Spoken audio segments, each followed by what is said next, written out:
is up, everybody? Welcome back to Golden Dice Podcast. We got the whole crew with us today. I'm your host, Jack. I got Flock, I got Scott, and I got Brian.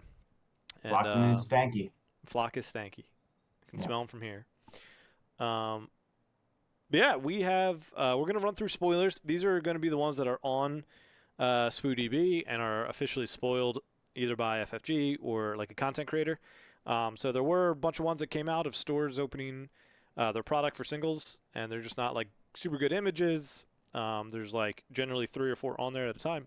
So we're not going to be covering those. So maybe we do one last one at some point. But that is not today. So we're going to pretty much jump right into these because we have 33 of them. So I'll go ahead and kick it off. We've got Rey, Keeping the Past. She's a 5-cost ground unit.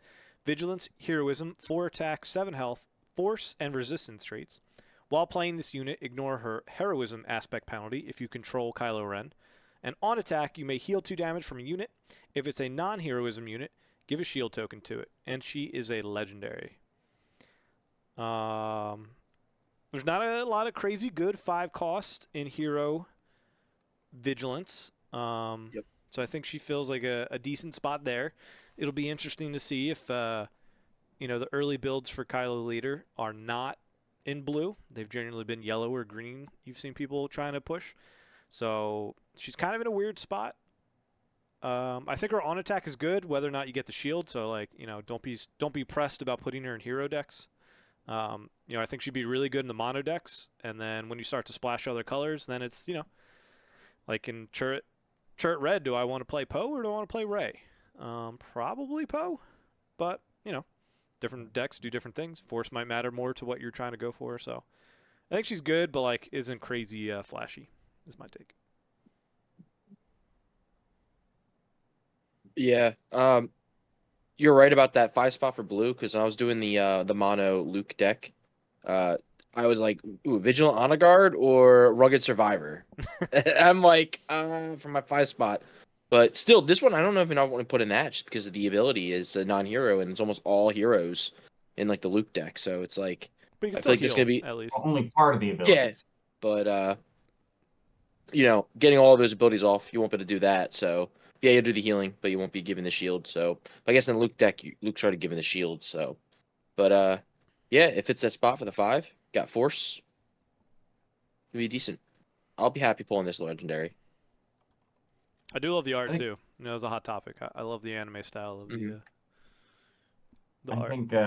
I think the 2. I mean, the 2 heal on attack. I think that might be a little weak for an on attack ability on a 5-drop. She's not doing anything the turn she comes out. She doesn't do anything until she attacks. And I think healing 2 might just be a little underwhelming because it kind of requires you both to have like a unit on the board, a unit that has taken damage, and a unit where it's relevant that you're healing the 2 damage. Vigilant Honor Guard. Yeah. The other hero. Yeah. the other 5-drop. Yeah. Yep. Your 5-drop is relevant when you play it on turn 6. And you already have another 5-drop out. But then you can't attack, so it's got to be till the next turn. Well, no, you play Rey on 5. You play Vigilant on 6. Shield it with Luke. Oh, yeah. And they attack into it with, 2 different got things. Sentinel. They got to get the shield, and then they got it, and then you heal it. Boom. Bada boom, bada bing. Or they just kill it with hard removal or waylay it. Yes. Yes. Cool. All right, on to the next one. Flock, you got this one. The next one, we have. That's not the next one. That's not the. What the heck happened to my thing? Do you want me to go? Okay. Scott, yeah, someone else go. All right, General Rieekan.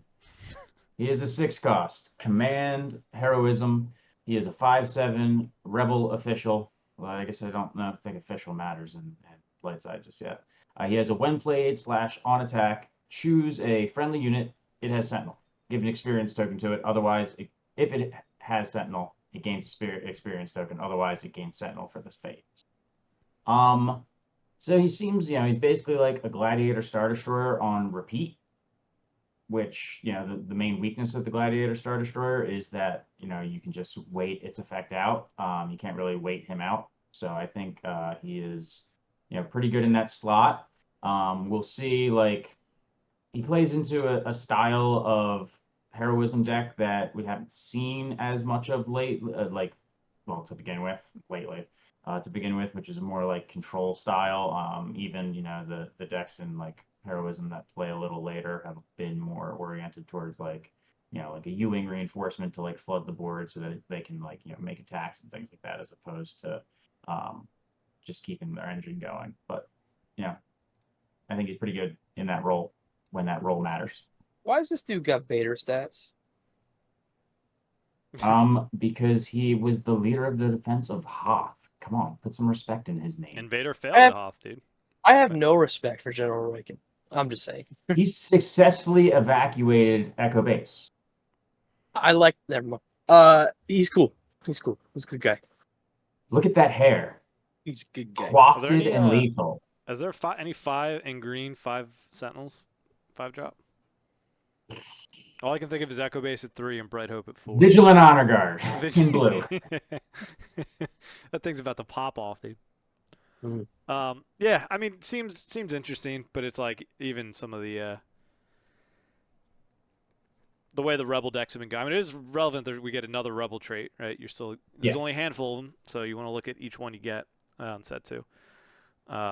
He can give himself Sentinel when he comes in on the play, so he does something when he comes in. And he does something every subsequent turn, even if that is just giving himself Sentinel. So I think that's a pretty relevant card, even in a self-sustained capacity where all he's doing is just himself. Yeah. Cool. Mm-hmm. Back to Flock. All right. So Collections Starhopper, a 2-cost space unit command. It is a 2/2 underworld vehicle fighter, and it has Smuggle for 3 with command. Not a huge. It's okay. 2/2 in space with Smuggle. It's I like used this in the Commando deck, and it is very just okay. Yeah. It's only relevant when Smuggle if Smuggle matters for your deck, Mm-hmm. and it has to actually matter as opposed to being kind of like nice to have. That's the only time this thing's And relevant. Hondo keeps it on curve too when you smuggle it in. It's a 3/3. So I mean, Seems attached to him. but other than that, it's even with him, it's just still okay. Yeah. It is very okay. Yep. It's my glowing recommendation. It's mid. You're saying it's mid. Mm-hmm. Yeah. Yeah, it's not like thinking about it. Like if you're looking at the other Smuggle hero we have, like the big one being like Lando. I don't want to play this and defeat. I don't want to play this for 0 and then defeat a resource. Nope. No, play it for 1 and defeat a resource. That seems like bad stats. Mm-hmm. Yep. Cool. Yeah, not a lot to say about this one. Brian. Kylo Ren, Killing the Past, is a 6-cost round unit. Villainy Aggression. He's a 6/7 force first order. While playing this unit, ignore his villainy aspect penalty if you control Rey. On attack, give a unit +2/+0 for this phase. If it's a non-villainy unit, also give it an experience token. Interesting. I was never really like a Reylo player in Destiny. And like looking at both these cards together, it's cute, but I don't know. I mean, this is also a legendary. I should mention these are both legendaries. Yeah, I don't know. We'll have to see if they like work together as well as they design them to, or I don't know. I have no idea what to think about this card, truthfully. I think the on attack ability Big again. stats. Yeah, you do have the problem that it's a 6-drop that doesn't do anything the turn it comes out, but the on attack ability I think is a little bit more. I don't want to say relevant than Rey's, but a little bit more like point and click because you can always just give it to himself. So he can do it to himself where Rey really can't on her first attack unless she got hit into. Yeah, it's a weird circumstance. So he can always, whether if he's on the board by himself, he can just buff himself. There doesn't have to be anything else that occurred. Shield is obviously like better than an experience, but I think, I think that the +2 being a little easier to access and utilize probably gives Kylo the little bit of a leg up, especially since you mentioned ECL was earlier. in for 8. You could.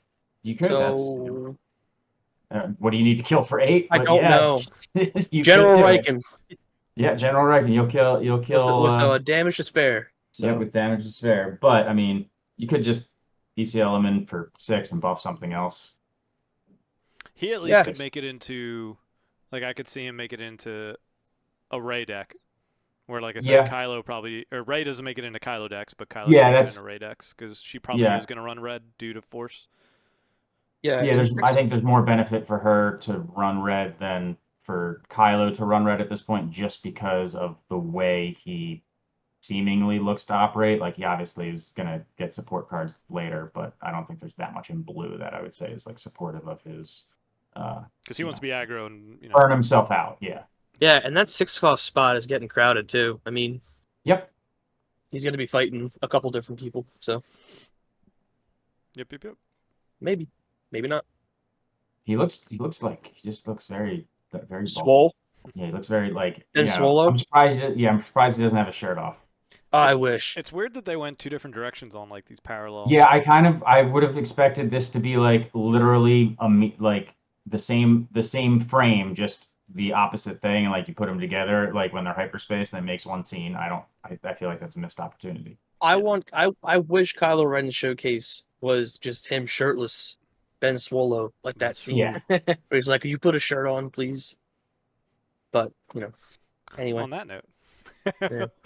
hop on over to the next one. It's a 3-cost event, the Chaos of War. It's a plan. It is double aggression. And it says deal damage to each player's base equal to the number of cards in that player's hand. And it's rare. Double red is looking more and more interesting. I don't know if this is like the thing that brings it in, but it certainly makes it like sometimes, these control decks are just having their hands full of stuff. And you're going to see people playing stuff from their resources, rather than from their hand. So they could, consistently have 4 to 5 cards in hand, and paying 3 to do 4 to 5 will be pretty good. You just want to be careful about what you have. At a certain point when I played Honda this week, I had 8 cards in my hand. So, I mean, that's devastating, right? I mean, you got to be conscientious of, and this wasn't a factor, thank God. Yeah. But, you got to be conscientious about stuff like this in double red when you're playing that kind of deck, because you can get smacked. Yep. Smacked. You were about to cuss, weren't you? No. You were. I saw it. I saw that F get loaded up. It is funny this makes cards like the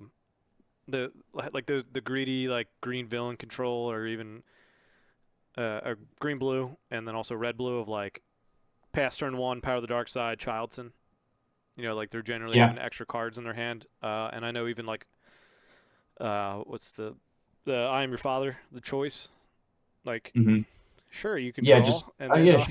Sure. I'll keep my unit and you draw, and then I'll hit you for 3 extra damage. Yeah.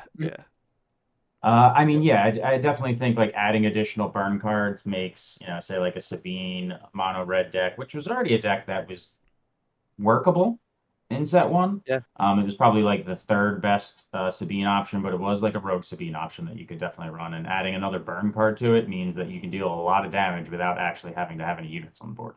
Yep. When I first read this card, I thought of Twin Sons. Yeah. I mean, this is a Yeah, very it's fun like- Twin Sons card, too. It's like deal damage to each player's base. Yeah. Mm-hmm. It is the Chaos of War. Yeah. Yep. Fitting.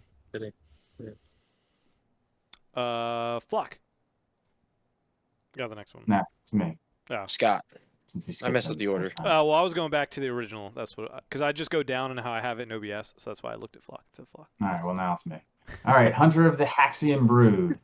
It is a unit ground, 3 cost, cunning, villainy, 4 health, 4 attack, 3 health, underworld, bounty hunter. While an enemy unit has a bounty, this unit gains shielded. Good keywords good traits in underworld and bounty, very relevant, kind of moving forward. It's definitely a card that if you're not playing bounties, it's 100% not making your deck. It's basically just a what's it called? Scout bike, swoop bike. Yeah, Same swoop stats bike. as that. But it's that with upside. So I think it could 100%. It's gonna 100% make decks that like rely on bounty, so like a boss deck or something. those lines. Jabba goes yellow. Jabba makes it real easy. He's got a bounty on a stick. Yep. But yeah, I mean, very powerful when a 4/3 comes in shielded. That is just pretty brutal because, you know, the 4/3 stat line is usually kind of weak because 2 drops trade into it. But with the shield, 2 drops do not trade into it. They die. Jabba could have a pretty nasty start with the 3/4. If a unit has a bounty, it costs 1 less. So Yeah. you play that turn 1 and play this turn 2. Getting a 3/4 and then a 4/3 shielded on board. Yeah, I mean, even if you just have to go like the typical yellow route, like, oh, crafty smuggler into this, that's still a very annoying board to deal with. Yeah. Mm-hmm. But the site that spoiled this one, it's very suspect. Trash. Content creator that did this, ugh. Twin Sons is trash, dude. Yeah. All right. Now to Flockton. Sweet. Tobias Beckett, ground unit, 4 cost, cunning, a 4/5 underworld, and it says when you play a non-unit card, you may exhaust a unit that costs the same as or less than the card you played. Use this ability only once each round, with a smuggle of 5 vigilance. So that's very interesting. The smuggle of 5 vigilance. So you'd probably be splashing this in with vigilance decks. I like it. And then it's a 4/4/5, not bad, but it has underworld, which is always good. And then exhausting is great. So when I think of exhausting, the first thing I think of is Thrawn. First time when I just think of something being exhausted. And yeah, we'll see where this one goes, but I don't hate it. I like it. It's a rare. Yeah, we got to start reading the subtitles, Lock. How many spoiler reviews have we done? I trust What's the title? no one. I can't read. It's so small. You're used to that type of stuff. It's so blurry too. You gotta like really go in. Oh, I'll do. Oh, I like this. I zoomed really far in. I think it's the fact that like it has to be a non-unit card, and then it's like a card that's equal to or less than that. I think it's a little cute, little narrow. 4 drops, you could definitely getting some more competition for the slot. So Yeah, I you can saw see it being Villain kind get of meh. Yeah. Kind of meh. Villain got the Forlom Zakis combo, Yep. so it's like that's already taken up. Yeah. You know, that's a 4 drop that you want to play immediately. But yeah, I mean, I think a yellow blue, like we saw Boba blue get really good towards the end, and like this could slot in and be decent there.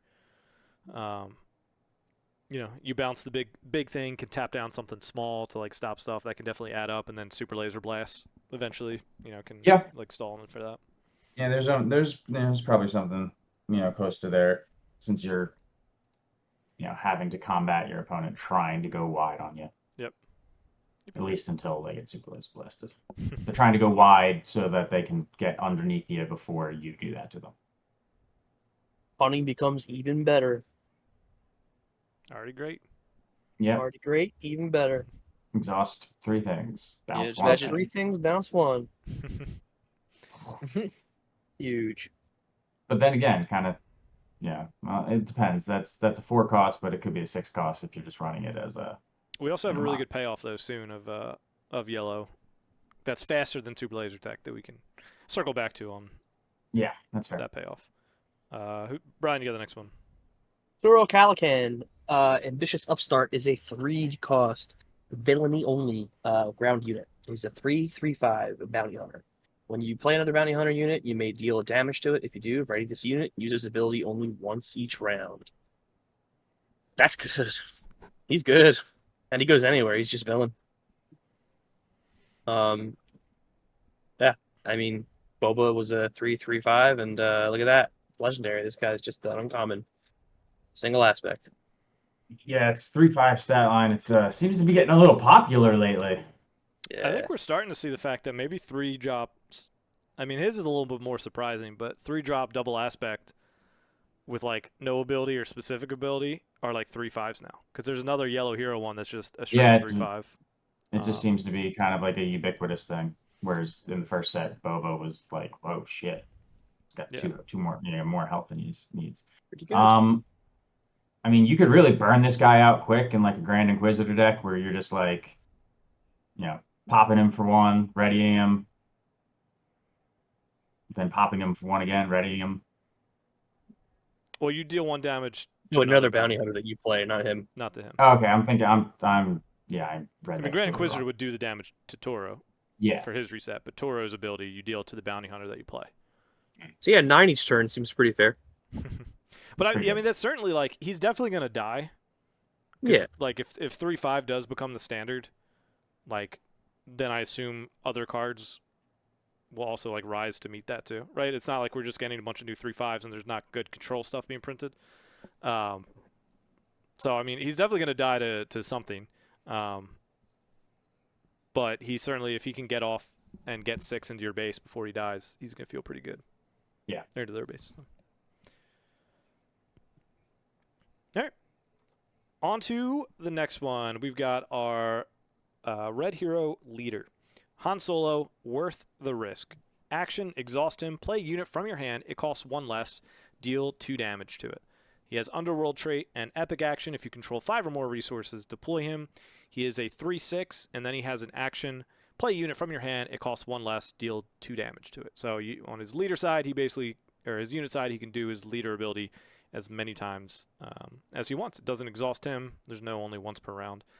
And he's really good. I got the chance to play Brian with him, and it was like even lane dodging for a 3-drop turn 1 was pretty nice. But also like even if you just play 2, 3, 4 on curve, but now you're like playing Poe, cheating him out earlier, cheating Wrecker out earlier, or then like what are some of the other big like cheating the Crate Dragon out, or is you splashing other colors like getting a Luke out early or getting a Home 1 out early, like all these different things. Like I think it matters once you get above 6 more, and he just like I mean I think Han's just nasty. I think he's like I agree. my favorite leader and best leader printed set 2 so far. I mean, it's just one of those things when you get to the high drops, the 2 damage is just not.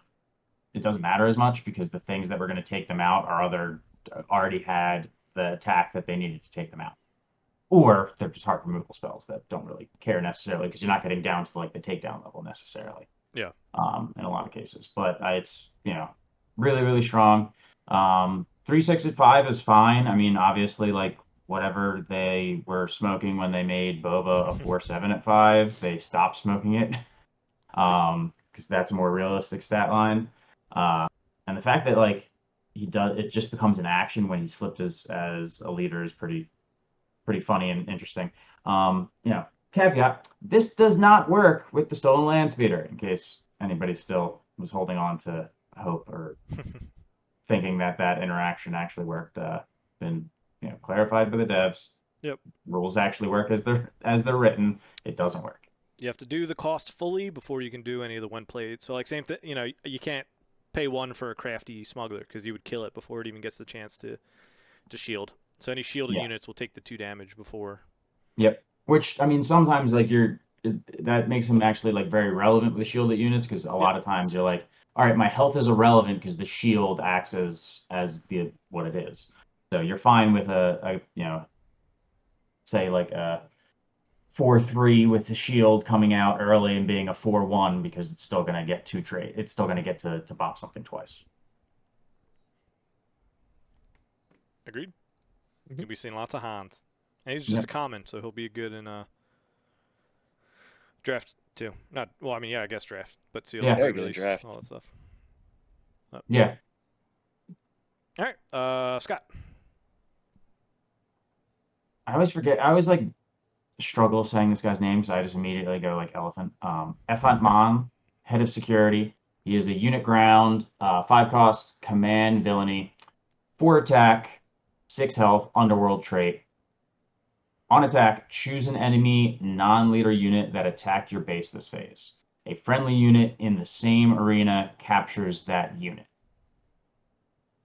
There's a lot of words there. Some of it's parenthetical text. I think there are too many words there. I think it's a little like too hard to kind of get off in a relevant way because not only do they have to have attacked your base,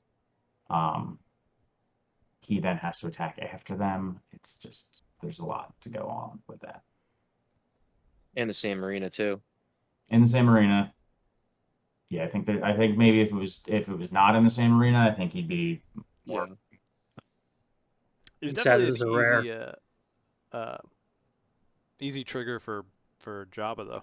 Like him just on attack being able to capture something pretty much is going to be relevant. Yeah, but only if they've attacked your base. Yeah, and I mean, depending on the, what the deck is, Or some might just want to do that. Mm-hmm. I mean, his stats are fine. 4/6 is pretty good for 5. Yeah, and something like him, you care more like him having higher health than you do.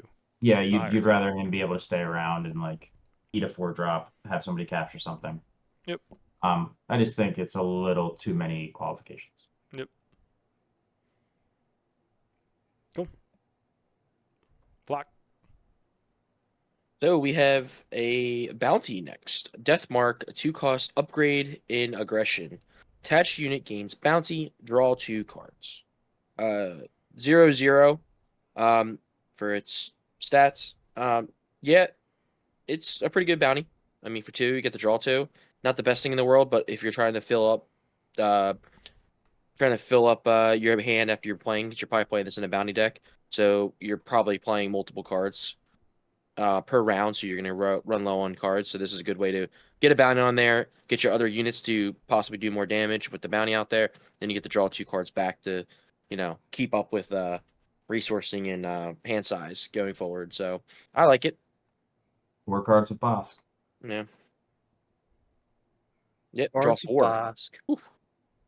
I mean, I could see it like getting played in a Kylo deck where it's like a way to empty out your hand and then obviously like get some cards back because you do occasionally want to be able to play some cards. You don't want to have to rely on top decking every turn, especially if you're still resourcing. But yeah, it's fine. The art's really weird. I think my issue is the more that I pay, the bigger I want to like a payoff. And I just feel like this doesn't as doesn't much. impact the board. Like I'd rather the other red one is not right. You can have that 3 of, and then it's like the deal 2 to base or 3 if it's unique or something. And then it's like the other colors. There could be some other 0/1 cost that I'd almost rather play. Like we're not going to talk about it today, but there was the other one where it's like you can search the top 10 cards for 2 non-unique units, reveal and draw them. So it's like that costs 1 less. It's yellow. But then there's also like other things I spoiled where it's like search your deck for a bounty and then you may play it. So like if you run 2 copies of that and like just 3 or 6 0 costs, you could just essentially make it 8 bounties in your deck because you search it, you draw it, you play it for 0, all for 1. So I don't know. The going up to 2 makes me a little bit more. I think this is probably brought up to 2 because of Bosk more than likely. So if it was if it was a 1-cost upgrade and you're drawing 4, that's insane. Yeah, and they've been real conservative about card draw. Yeah. Yep. Yeah. Usually it's got some qualifiers to it, requirements or cost a lot. Yep. Cool. Brian. Lurking TIE Phantom is a 3-cost space unit. Cunning, villainy, 2/2 Imperial Vehicle Fighter with Read 2. This unit can be captured, damaged, or defeated by enemy card abilities. And I think that's cute. However, I'm not like super impressed by this card. TBH. Yeah, Scott, I know that's a hot take. I'm not like super. I think that I'd rather just play the 7th Fleet Defender. But you could play both of them in your deck. You could. And it's a that 3-drop slot. We're getting real tight. It's getting claustrophobic in here. I don't know. I think I'd rather just take the 7th Fleet. It's the slot that you run the most cards in half the time anyway. Yeah. I mean, you could take what? I mean, so I don't know. Also clarification as we get into it. Any like events, Vader pings, Cad Bane pings don't work on this. If your opponent plays Power of the Dark Side, you can pick this, and then it doesn't die from Power of the Dark Side. Things that get around it are like Make an Opening, because it's not dying from Make an Opening. Make an Opening is just giving it -2/-2, and it dies from damage. Snoke, yeah. Snoke? Any like minus effects, Luke, things Yeah, like the that. minus effects. Because they're not defeating it. The fact that it just ends up with 0 health, it does. Yeah. You can kill this via combat damage. People were very confused about that for some odd reason. Not Like, by if you only just attack two. it, not by strike Yeah. true or anything not strike like true. If you just attack it, Yep. then you can kill it. And it's only 2. I just think that it's, you can get around this pretty easy. I think people are clamoring about a lot of nothing as of right now. I'm not interested in this card that much. that. I think a card that turns off a lot of like the blue hard removal and hits pretty hard is going to be very relevant into that deck, which is a deck that's going to be fairly popular as we've gotten more tools for it, and then more things like, say, Boba Fett's armor that make it so you want to have hard removal as opposed to having to deal damage. Yeah, 7th Fleet almost feels better into aggro, whereas this feels better into like mid-range control type thing. So I can kind of see situations for both, because like 7th Fleet definitely does a better job at cleaning up Attacking other A-Wings and Red 3s and stuff, whereas this would only get to kill one of them. Yeah, still kills one. So I mean, but it doesn't on the defense, so they could just smack into you and. Yeah. Right. The Read 2 is really like the thing that's stopping me here too. I don't know. I mean, yeah, I think it's a good card. It's just there's actually surprisingly a good amount of competition in that 3 cost, like already. Even if it is the most number of cards in your deck, it's like, gosh, I'm even trying to think. Boba, Toro, 7th Fleet.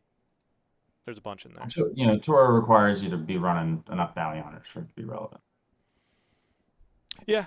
I'm trying. What it is? I mean, my mind is also going to double aspects, so I'm thinking like Bodhi too, because like villains kind of like a good spot there. But you could definitely like see Bodhi as this would be a good like side deck card for when you're playing into those controlling blue decks. It just really kind of puts them in a bind unless they're running like Make an Opening, which some. I think Flock's gonna just play this every time because nothing tilts him more than playing Brian.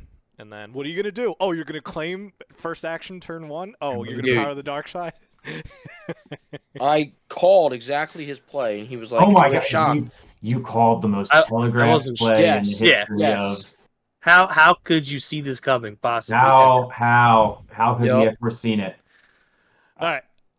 Next card's even next card. If Brian says this one's bad, I'm going to reach across the screen and 6 costs. No, this is good. Event evacuate. It is cunning. It's a tactic. Return each non-leader unit to its owner's hand. And what is? I can't think. What was the Battlefront 2 campaign? Operation Cinder? Cinder. Yeah, I'm pretty sure that's like that happening in the background, which is pretty sick. Either way, it's hard, even if it's not Cinder. But I mean, this just seems like insane. Yeah, it's great. Mm-hmm. Like. This feels like it should be a double cunning card. The fact that it's like single is just like, it's nuts. Legendary too, by the way. Yeah, this is the like. I mean, it's hard to say that like any event is ever going to be like the high ticket legendary in a set, because I think characters get more in the way of like name recognition or something like that. But this is going to be easily up there. Mm-hmm. Yeah. This is like a nice earlier payoff, like Thrawn. Yeah, I'm holding out hope for Thrawn again. It's, like, sometimes it's just really hard to make it to 8 for the Super Laser Blast. Whereas like this, like you can stall a little bit heavier early game and then get to 6 and bounce everything back to their hand. Yep. Mm-hmm. Yep. And then play that card for 7 and deal damage the next turn to their base. Don't worry, Scott. I like this card a lot. It's good. Keep your hands to yourself. Scared for a second. Nah, we're all right. We're all right. Yeah. This next one, though. We're all pretty unanimous. All right, so Scott. All right, we've got Second Chance. It is a 4-cost upgrade, double vigilance. Attached to a non-leader unit. Attached unit gains when defeated for this phase. This unit's owner may play it from their discard pile for free. So the unit's going to come back. It gives 0 attack and 0 HP. It is a gambit I don't think that matters at this point yet, but yeah. It's legendary. It's a legendary. Yeah, it's a legendary. It's a legendary. This one's gonna kind of feel awkward. Yeah, it's a legendary. Oh my god, this is a legendary.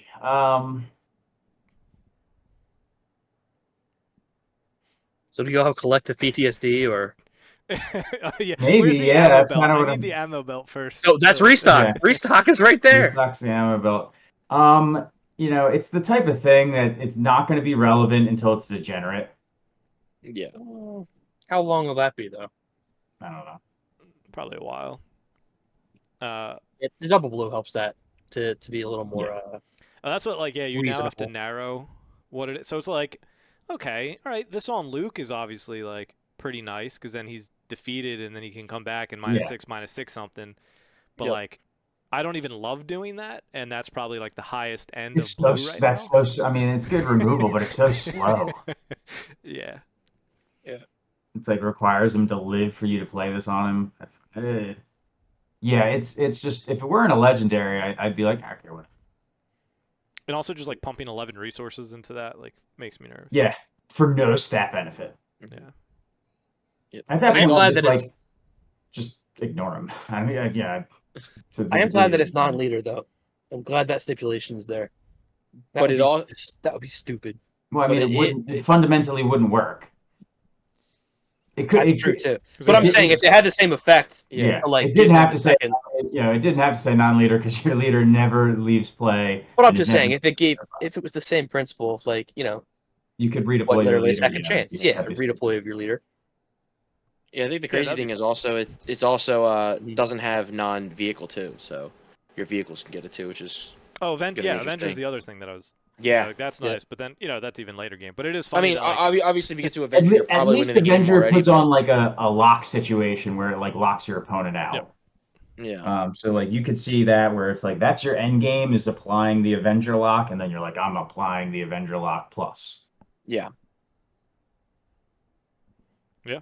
But I mean, it's the plus side is since we do have ubiquitous upgrade removal, even if it gets degenerate, it can be undegenerated. I mean, it also helps that returning things to hand and capturing. Defeating are not the same thing. Yeah, so it's like those Not defeating. those two things can get around the when defeated trigger. So Yeah, I just hate that this is legendary. It's probably going to look cool in hyperspace. Yeah. Like the scene probably is going to look cool in the background, but all right, Flock. All right. Next, we have the Enterprising Lackeys. It's a 4-cost ground unit that is double command, 5/5 underworld, and it has when defeated, you may defeat a friendly resource. If you do, put this unit into play as a resource. Has a smuggle for 6 and command. I personally think this is actually a very good card. The fact that you can play it if you're playing double command, you play it on curve. You have a 5/5 for 4, and then when it gets defeated, it goes into resource, and then eventually, possibly, you're at 6 resources. You can now smuggle it in and get it off again, and then just keep going. I think it's absolutely fantastic. You just keep getting this card out. So this is gonna be really good against like any type of mill or any type of removal cards. The what is it? The hard removal. yeah, card removal that you could just Hard. Hard. yeah. So hard removal, and then just keep playing it. I think it's gonna be absolutely a great card.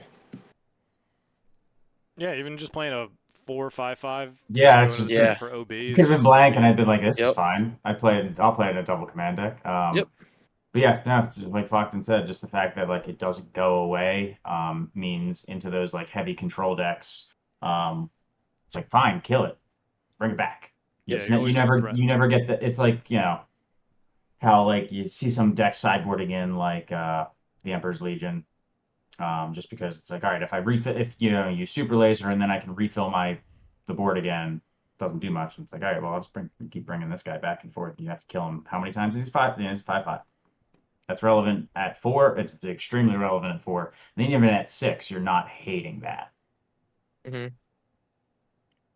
Yeah, you'll take the stat downside for the bonus of it always being there. Yeah, there's never a downside to it. It's pretty good. Pretty Yep. good. So if you don't have double command, this will be an 8 cost, right? For smuggle. For smuggle. Yeah. Smuggle, yeah. Okay. At Yeah. that point, I think you're. I wouldn't do that, No. but yeah, double command obviously Yeah. definitely smuggle. I but think yeah. I think it's an auto include in a double command deck. Do I Yeah. think it makes you want to like? Does it sway you into playing a double command deck? Probably not, but it's one of those things that like makes that archetype much better. I mean, it could be a sideboard even in non-double for the control games. Yeah. Mhm. Because like those can, especially if you're a control deck and you just have just like a fistful of removal. It's like I need to play a unit to threaten. Like, Yeah, it's even like you need- anything. I'll pay 8 you because need I'm to not going to do sometimes- anything. Like buffer the Avenger by playing 2 units, and you're like, well, I'm running out of cards in hand. I can't really do that all the time. All right. Next up, Brian, you get the one that you were nervous. I don't know how to say this, so I'm just gonna try my best. I think it's Arnsas Assault Cruiser. Yeah, I don't know. That's not that bad. It's an 8 cost space unit in command. It's a 7/8 vehicle capital ship with ambush. When this unit attacks and defeats a non-leader unit, put the defeated unit into play as a resource under your control. This card is sick. I want a hyperfoil play set of this card. I love it so much. I played it in a Hondo deck, and it like I have no issue dropping 8 for this thing. You are stealing a unit off your opponent's board to put into your resources, and it will live most everything pretty much. It cleans up the little stuff. I mean, it can't hit the bigger capital ships. It is like a baby capital ship, I guess. But this does still do a decent amount of damage, and once you clear out that side of space, it does a lot of damage to the base. Like it's a late game card, so like you have to kind of pick and choose what you're doing with it. But this thing's going to last for a while and take a lot of your opponent's resources. And then if you want to get absolutely buck wild crazy with it, when you finally get to Endless Legions, you can start revealing your opponent's resources at the end and like play them, which is stupid. If you're playing an Endless Legion deck, this is your like, Oh yeah. premier 8-drop is this thing, because you're like, it's ramping you. It ramps, it attacks, it protects. He attack, he protect, he brings snacks. Yeah, I mean, it pretty much like, I'm trying to think what other, it's like 7-drop. Card is the GOAT. Like 7-drop, it could just clear it. Like it having ambush too is just like really kind of what brings it home for me, because I'm thinking like 7-drop, there's First Light that kills it. If this in one didn't have shot. ambush, I'd be like, ugh. Yeah. Mhm. Okay, one shot yeah. on 1 as well. It's too Same slow time. if not. Yeah. But Yeah, it does some stuff. It's pretty. I love this card. It's definitely for like a certain style of deck that Sure. cares to get up to 8 resources and My cares kinda to get style up of to deck. 9. Yeah. But when My a deck jam. when a deck wants to play like the long game in that sense, like this is a good card. Huge. I mean, going from this to like Devastator, right? You ambush this in, you kill it, you're at 9, you resource again. You Next turn, you play straight to Devastator. 10. That's That's pretty nice. yeah. That's Yep. starts making Finalizer seem realizable. Yeah, I mean, if you maybe I'm not crazy on that, but No, I mean you're right. it's a start. It's a start. But it's getting there. It's getting there. It's a start. I don't. Hey, Well, look, you Finalizer. reference Endless Legion, and then Scott's like, maybe The Finalizer. Finalizer's Think that's nuts! cheaper? No. No, that's terrible. It's easier to get to Finalizer, but it doesn't do as much as Endless Legion does if you can get up to that stupid. Yeah. Like Endless Legion will win you the game. The Finalizer, it's like if I have a board, it does something. If Yeah. I don't, it does not do 11 Well, cost. you'll have the Arnsas Assault Cruiser to capture them when you play the Finalizer. But yeah, So- I think this into Devastator, that's like really relevant. Landing this, hitting an ambush, and then like this is great for overwhelming barrage. That too. Just big butt. I've yapped about this card too much. I'm sorry. Let's keep going. Cool art too. I like it. Next one, 6-cost ground unit, the Wild Rancor. Aggression, 6 attack, 8 health. Creature has overwhelm, and when played, deal 2 damage to each other ground unit. And it's a rare. Interesting. Don't know if it makes the cut. And like some of the I'm really excited about the other 2 double aggression cards, like the one we talked about, the Chaos of War, and the next one we'll talk about, next one that pops up. I Bo-Katan. think those but, fit like- more into the double aggression theme. I think this is kind of like, I'm double aggression, but I'm not doing what you are. I'm not doing the same thing as the other double aggression cards. Yep. Like, yeah, it's dealing damage, but it's later. It's not like aggro. Yep. I don't hate it. I again, I look at this one. I think of Twin Suns. That's fair. It is funny. Like, yeah, just drop this down because I mean, Twin Suns sometimes you don't even have a crazy board, and even if you do, you don't really care too much. And drop this down, and yeah, because remember in Twin Suns, a lot of times you'll be able to pick. You'll have double aspect a lot more, so you get to pick one. You get double aspected, yeah. Well, that's Makes it becoming more a fun. Twin Suns aficionado, Yep, man. Dude, He's it's all just about it. yeah. He's got I mean, Twin Suns on the brain. I mean, they said they designed a lot of the cards for Twin Suns, so a lot of the effects are for that. So, and this Mhm. one just screams that. Screams. Screams. Screams. Well, he's literally screaming. Can you not see? Twin Yeah. Suns. Roaring. Roaring. Next one, Scott.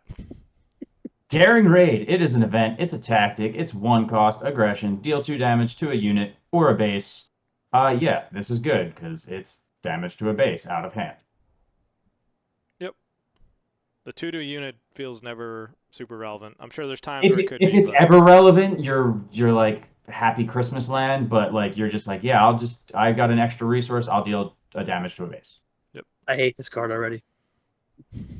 I mean, yeah, the more burn, I do, I am gonna hate that because it's like the type of thing like you can't do anything about it Yep. when it happens. You just but gotta take it's it. Good. It's a good card. Good reach. Yep. I mean, I'd even take the 2 damage to take off a shield or something. Basically, pay 1, remove a shield. Not the worst thing in the world. No, it's like when the that's damage on the unit's relevant, it's relevant. But yeah, Yeah. the fact that it does either or, like the fact that it does something that's almost always relevant for Yeah. For a red deck, and then it has something that's like, if I need it, I can also do this. Yeah. Like if that's going to kill their sentinel rather than you trading another unit into it, Mm-hmm. Agreed. it's good. Flock. All right, next one is Altering the Deal. It's a 1 cost event, villainy trick. Discard a capture card guarded by a friendly unit. Gary. Oi, lad. Laughing. Oi, Stop lad, you laughing. guarded the card. Hey, Hey, laddie. Oh, Discard the God. capture Dirty his card. loins. Yeah. If you're playing a deck that's capturing, I think this is great because you capture something obviously that they want, and then now it's gone because they're trying to get it back. So, yeah. It's not going to make all cuts, but if you're capturing, then yeah. I think you need I think unless you have some like triggers that trigger off playing like non-unit cards, I think it's kind of just too many steps. I want this in hyperspace. Yep, no, I love the art here. I love the scalded Lando Yeah, look. Orlando looks like a sad dog. It's just like, oh, You know? don't It's like, oh, don't Yeah. alter the deal, Papa. Yeah. alter it. Essentially, like 2 for wanting to like, you probably had to play a card to like capture something, and then you now have to do this, like spend another card to kill the thing. Feels like Yeah. a lot. Obviously, this could hit up pretty high, right? If you manage to capture, 6-7 cost unit with your 2 or 3 drop, and then you have an action to actually do that. Like, it seems pretty good, but and I mean, it's a Yeah. trick, so maybe Jabba could fish it out and you could play it for free. But yeah, Speaking of, speaking of, Oh, I was talking about other Jabba, but next up, hey, Jabba the Hutt. His high exaltedness is a command villainy leader. Action exhausts this leader. Choose a unit for this phase. It gains bounty. The next unit you play this phase costs 1 less. Comes out on 7. He's a 2/12. Big slug. When deployed, another friendly unit captures an enemy non-leader unit. And action is the same here. It choose a unit for this phase, gains bounty. Next unit you play this phase costs 2 less. I dig him a lot. I just worry that the bounty might be like a little slow. Like you're never gonna have the initiative with this guy if you pump his action a ton. But probably not gonna do that for quite some time. Probably to the late game, I would imagine. But the flexibility is cool. yeah, he almost needs like a big turn where you can stack both, like on his flip turn, Yeah. because then you play something for 3 less. So like a Devastator could come out at 7 resources. But that obviously requires you to have a board and have a way to kill the thing that you're giving the bounty. Because Jabba ain't doing it himself. Yeah. But I mean, he is. He can do it. There's like the Nambo with his like when deployed, that's gonna let you trigger off the first one, but then he needs to do his action. But at two attack, he's not killing much unless you've left something on the board. So foresight can be helpful there. But I think he's very good hero. I also forgot to mention that his traits are Underworld and Hutt, which is interesting. That is coming. A Hutt unit, that's cool. I think he really interests me. I wish he had official. Yeah, well, yeah. His high exaltedness, that sounds official. Does Boba have official on his leader? Daimyo. Yeah, I don't think so. It's not their Daimyo. If Boba doesn't have it, the Jabba doesn't have it. Yeah, I'm very interested to see how this works out. He's like my kind of leader. I dig the style. Baby Palpatine. But I just wonder, he's going to compete with me for Palpatine's slot. Yes. You know what I mean? Like, do I run Palpatine or do I run this? He feels like his ability could be more relevant earlier than Palp, but Palp is better after. Yeah. And yeah, 410 is better than 212. Yeah. Yeah, and also just like sacking card stuff draw, to throw stuff, card draw, stealing something. At some point, the bounty's not going to matter. Yeah. No, and he's going to be exhausted most of the time, so you're not attacking with him. Not most of the time, but you have to make that decision of whether you want to attack. And 2 is a non-issue for most of the game. You can just stack a bunch of upgrades on him. He's never leaving the table. I mean, throw a Darksaber on him, and he's like a 615. Yeah. So, not that you would, you can, but Good. if you want to Voltron him up, that would be hilarious. And he also captures. Watch that be the meta. Super Saiyan, Jabba the Hutt. Rivals. Not he captures something else captures for him. Yeah, he can't capture the thing itself. But still, I think he's interesting. We'll have to see how it shakes that's out. also like a weakness of his, that his when deploys, another friendly unit has to do it, so you can't do him onto a naked board. Yeah. And sometimes you're kind of stuck doing that because you've been doing trades, but we'll see.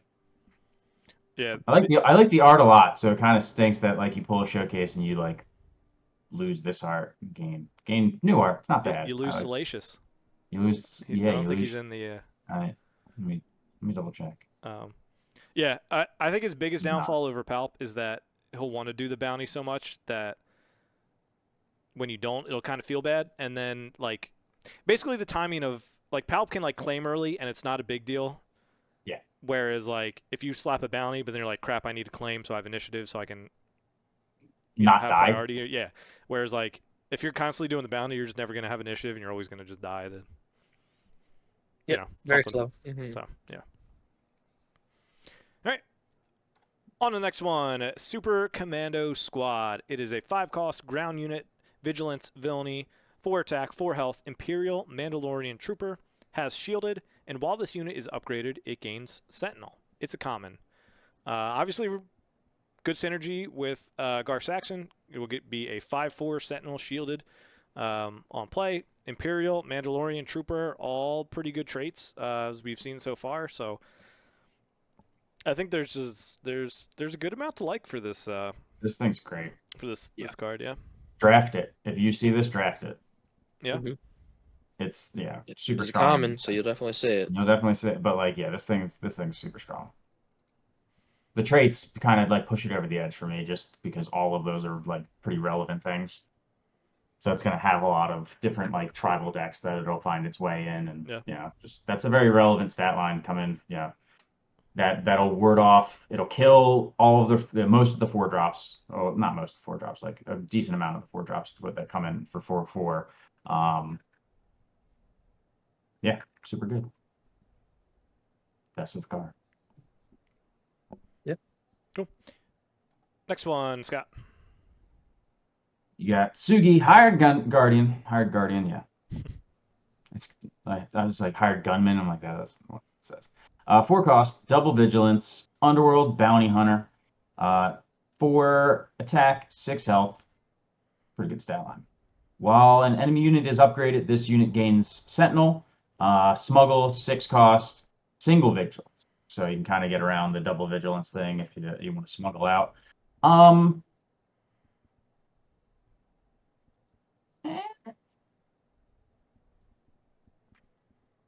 Kind of. Yeah. It's I mean, a like good a bounty hunter stats. deck, maybe. Yeah, it's the good stats, but like, if the opponent's upgraded with bounties, that's really that's the only way you really want to rely on the Sentinel. The smuggle seems weird. I don't. Yeah. I just don't care. Yeah, I don't really care about this one either. Yep.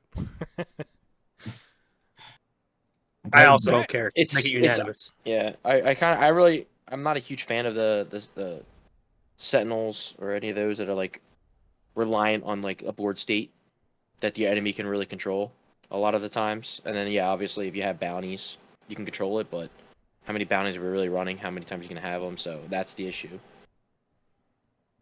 Yep. Cool. Flocky, on the next one. Evidence of the crime. A 3-cost event trick that is vigilance. It says take control of an upgrade that costs 3 or less and attach it to an eligible unit of your choice. So there's 2 ways when I first read this, because I always read these first time now. I never look at them beforehand. I actually really don't. We know. Yeah.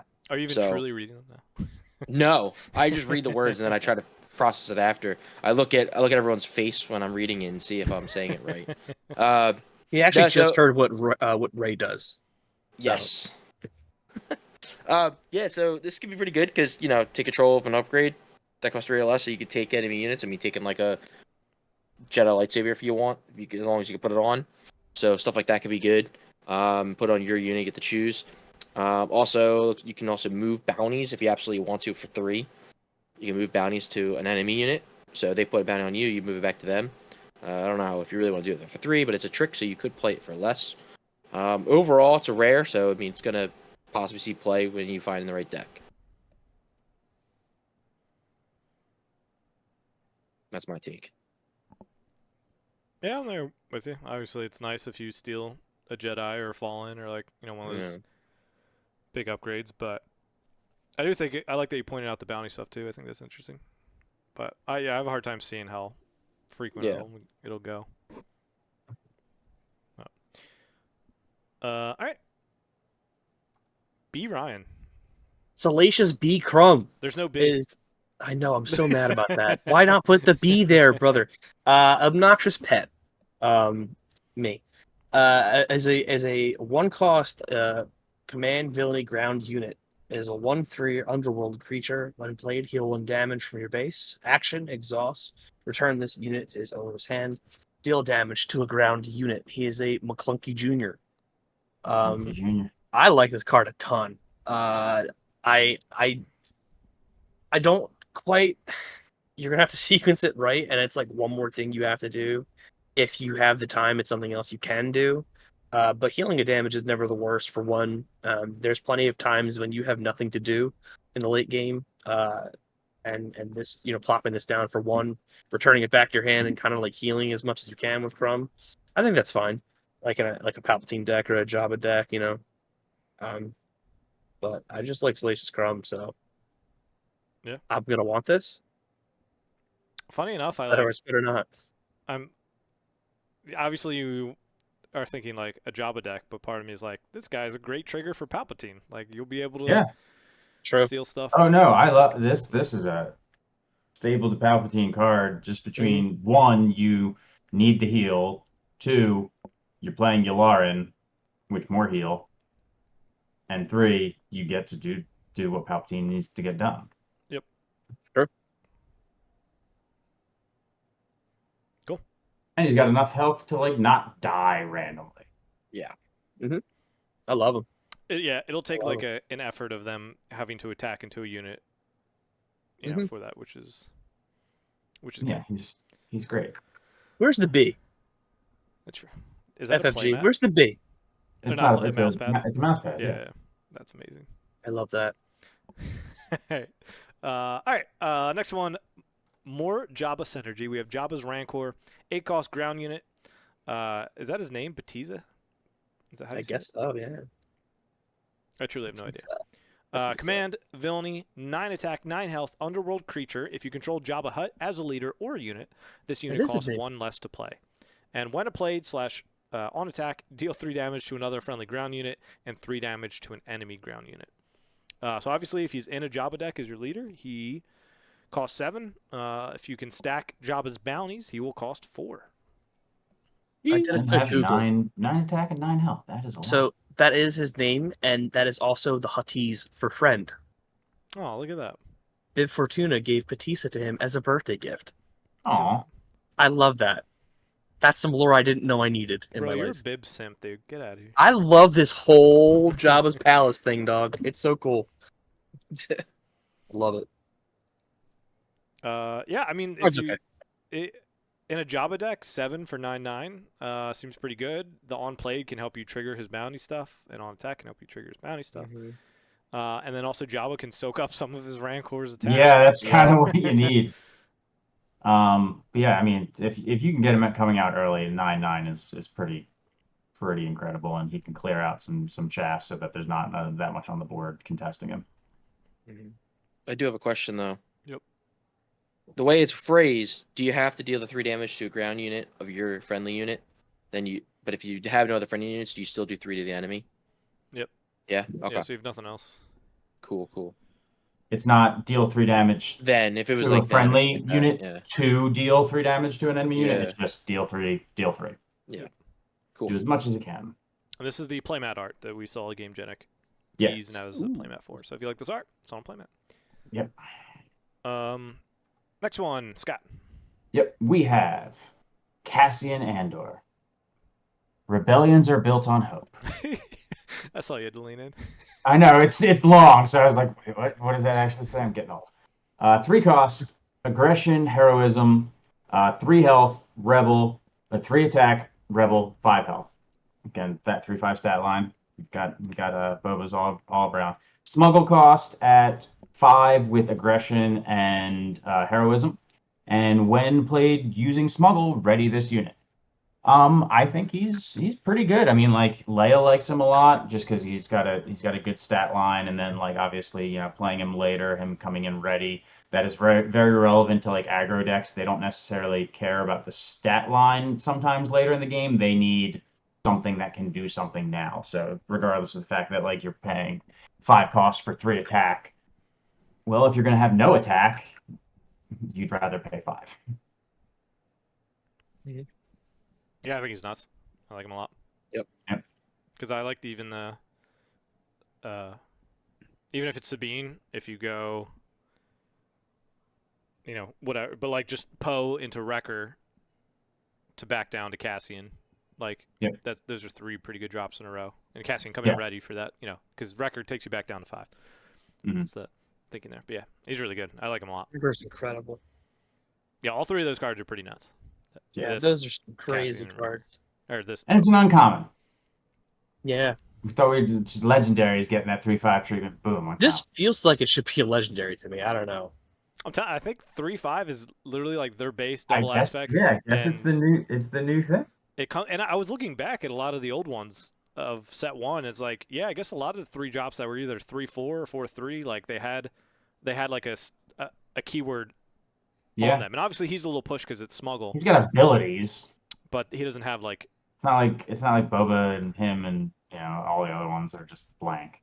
Yeah, like the Fighter for Freedom, they ping and they have Saboteur. The 4/3 have Sentinel. So there's like some other things there and stuff. But yeah. All right. He's really good. Next one, Flock, right? Yep. We have Bo-Katan Kryze, a 2-cost ground unit that is double aggression, and I'll remember this time, fighting for Mandalore. Got him. Okay, so she is a 3/3 Mandalorian trooper. When defeated, for each player with 15 or more damage on their base, draw a card. Another Twin Suns card. No, but Just lined up. How did this happen? This is freaking awesome. Yeah. So I mean, if you're playing double aggression, hero, double yellow, or villain, double yellow, or double green, double red. I can't even speak. double red. What are you Oh talking my about, brother? God, I don't know. My brain's going too fast. It's a battlefield red. marine. So for 2/3/3 is good. It's like the trooper. So 3/3 is good, and then the when defeated, only useful really. So you're not really want to play this too early because you're not gonna get the when defeated. So it's gonna be like towards the end, middle of the game when damage has been done. You get the draw card. So, and it's for each. So in Twin Suns you can draw up to 4 cards. Did math wrong, right? Yeah. Yeah. Includes yourself. 4 cards. Yep. This. Yeah, she's insane. I thought she was really good Yeah. the first time I read her. I thought it was a 3-2, and then I reread it and I was like 3-3. Ooh. And Yeah. she's a battlefield marine. She's great. She's going Uncommon too. But so also, you will like, get them. A Battlefield Marine that's really good late game too, because like Yeah. sometimes Yeah. playing a Battlefield Marine is still fine late game. When you're an aggro and just need to push damage, but it's like the fact I could like play this late and draw 2 cards. Yeah. Yep. Pretty good. Quite good. Yeah, agreed. Brian, you got the next one. Frozen and Carbonite is a 3-cost upgrade in Cunning and Villainy. Attached to a non-leader unit. Attached unit can't ready. When played, exhaust attached unit. +0/+0. It's a better no good to me dead. But no For good to me one dead more. can be played on leaders. I was gonna say I think this is worse. No good to me. Yeah. That's Because fair. the main use case of no good to me dead is leaders. Leaders, that's true. Yeah, that's a good point. I take it back. All right, we convinced him. I take it back. It's You But very also- me very over on this one. This is It's like great. a no good to It's me great dead art. forever though. yeah, but it's like the big things. Generally, like the stuff you want to play that on is as leaders, like Scott said. Yeah. Correct. you just, I Like guess. what- But like if you can't say you can't deal with the space at all, you can drop this on like Fet's Fire Spray and they can't ready it at all. Like they just can't Sure. touch it until they just play another. unless they have a So way to possible. remove it. So I don't know. It's not I terrible. think it's not better a than you guys are terrible thinking. card. Yeah, No Good to Be Dead is great for leaders, but the situation with No Good to Be Dead, which a lot of people fall into, is they end up not attacking the leader when they're exhausted from No Good to Be Dead, and they come back and they come back to bite you for not killing them. So the point of No Good to Be Dead is to eventually kill them. With this one, it's like you don't want to kill them, you just want to keep them there and not let them do anything. It's entrenched, but Yeah. but same. It is funny that there's no vehicle like restriction. Mhm. Yeah. you can freeze. You can Fast Fire freeze Spray and a Avenger. Yep. Super Star Destroyer and Yep. Star Destroyer. It's like, okay, yep, you don't get the Avenger off. So I think this is much better than we all think. Maybe. You know what? I take it back. I do think it's very good.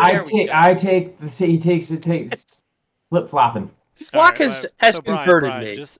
We're gonna move on to the next card in a second, but just so you're aware, you flopped to agree with me and Scott, and then free flopped to flip with Flock. So just be I aware. take it back. I agree with Jack and Scott.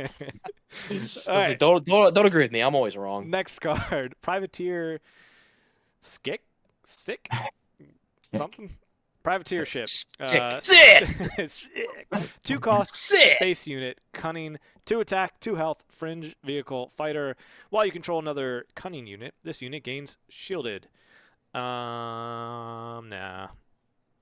No, Like, I'm bad. Crafty Smuggler bad. I already hate the 2 attack, and like I already don't like the what's the 2/3 villain exhausted Cartel for? Spacer. Cartel Yeah. Spacer. Like I already Yeah. don't like that one. That you And have this to is play just like that. a worse that. Yeah, it's bad. It's not bad. Whatever. It's not Yep. good. It's bad. Yeah, even a double cunning, I don't want to play this. Nah. I'd rather just play it. Like if I'm double Yeah. and I need space, it's a 2-drop. I'll play the 3/2 non-aspect one that can Mhm. trade into everything. Sure, they can steal it, Yep. but I'll probably kill it before, like ram it into Yep. some before then. All right, next up, Look the Other Way. It is an event, trick, cunning, cost 0, exhaust a unit unless its controller pays 2. I don't like cards that give your opponent like all of the agency. Obviously, like the big one that we have is, I am your father, but like the benefit of that is so huge. Like there's no good answer. In this case, your opponent gets to determine entirely if 2 resources matters to them or not. I just think it's kind of too negative card value. If you play it with Jabba, you get a resource back. It's like a boba that Yeah. It's -1 cost. -1 cost. It goes to Yeah. your resource value. It's Ceiling is when your opponent plays a Falcon or a Cassian and they're tapped out, or deploys their leader and they're tapped out. But it's like, that even, yellow. We're still in yellow. I'd rather just play No Good Me Dead and make sure their leader's out for 2 rounds. Yep. Yeah. It's fine. Ish. Yeah. Flock. Look, yellow can't get all good cards. Yeah. Right. Next card is No Bargain. It's a 3-cost villainy trick event. Did it again. What did I do again? No, this card. Sorry, go ahead. He read faster than you. Read through the card and you'll know. Yeah, yeah. Each opponent discards a card from their hand. Draw a card. Yeah, I like it. So your opponents don't get to draw a card, but you get to draw a card. Say Flock. It's a Twin Sons card. There you go, buddy. Let's go. Me stealing his spot in the order. Yeah, so I think this is. I mean, the 3's kind of hefty, but I think Twin Sons is very good in Premier. I think it's not the worst thing in the world if you need to draw a card, and then also you get to bring them down on card in their hand. So, not the worst thing in the world. Probably not going to play much Premier, but definitely Twin Sons, good card. Good card. Cool. Brian. Val, Loyal to the End, is a 2-cost ground unit in Vigilance. She is 2/4 Underworld. Bounty, deal 3 damage to a unit. When defeated, give 2 experience tokens to a friendly unit. The active player chooses the order of Val's abilities. She's a rare. I don't love her. I think she's just fine. There are plenty of other 2-drops I think that are better. And I don't want to run her. I could be converted, but right now I don't like her. I'm kind of with you. I was gauging both your reactions. I was like, am I wrong? I don't know. Flock loves her. I changed my mind. I don't really hate it. 2/4 is just kind of 2/4, and you're dealing damage to your own units when she dies. Like, I mean, experience to keep them alive. Yeah, that's only going to be if they attack and kill Val. I mean, if you attack and Val dies, then you get the experience token to your unit, and then the active players, whoever attacks. But the damage still happens. The damage still happens, but it's only 1 damage versus 3. So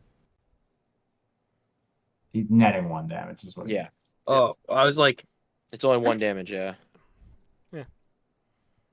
So I don't hate it. I mean, it's pretty hefty. 4 health. Hefty. Give some upgrades to keep her alive. I mean, she could be nice if you then flex space.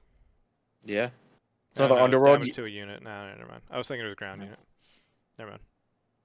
Because if you go ground with her and go space with everything else, they don't have anything to deal damage to. But the bounty's 3 damage to a unit. So. Yeah. All right, we'll wrap it up with Hutt's Henchman, a 4-cost ground unit, villainy, 3 attack, 4 health, Underworld, and shielded. Sure. Yep, this card. Yeah. That's fine. It's a common. Well, actually, yeah, it's fine. I changed my mind. My mind. All right. That wraps it up. We might do one more with the last 30 or so cards that are unofficially revealed through stores opening for singles and stuff. But we're gonna get out of this one because then we're gonna do a tier list. So we'll catch you all next time. Follow us on Facebook, YouTube, Twitter, all the things. Deuces.